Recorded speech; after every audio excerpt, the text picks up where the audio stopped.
ওভারপ্রাইসড pre build বা কম দামি পিসি বেশি দামে বিক্রি করা। আপনি হয়তো লক্ষ্য করবেন ইউটিউবে পিসি বিল্ড নিয়ে বিভিন্ন ভিডিও রয়েছে যেগুলো থাম্বনেলে দেওয়া থাকে 7 বা 12,000 টাকায় পিসি বিল্ড বা best budget PC price in Bangladesh. এসব ভিডিওর থাম্বনেল বা টাইটেল দেখে যারা প্রলুব্ধ হয় তারা মূলত দুইটি ফাঁদে পড়ছেন। প্রথমত ওল্ড হার্ডওয়্যার, কারণ এই ভিডিওগুলোতে এমন কিছু পিসি অফার করা হয় যেগুলো বলতে গেলে এক দশকেরও বেশি পুরনো, যেমন DDR3 র্যাম বা প্রসেসরের ক্ষেত্রে দেওয়া হচ্ছে ইন্টেল i5-6500, যেটি রিলিজ হয়েছিল 2015 সালে। আর এ ধরনের পিসি 2026 সালে এসে প্রায় অকেজো। সো বেসিক্যালি এসব পিসি দিয়ে আপনি বর্তমানে তেমন কিছু করতে পারবেন না।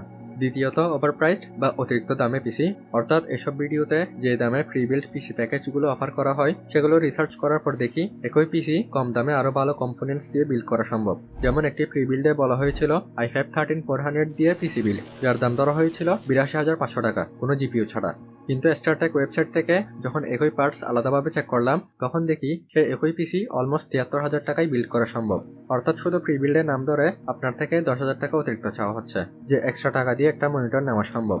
তাই প্রি বিল্ড পিসি কেনার আগে প্রতিটি কম্পোনেন্ট আলাদাভাবে যাচাই করে নিন, আর এই ধরনের ভিডিও সাধারণত এড়িয়ে চলাই বেস্ট।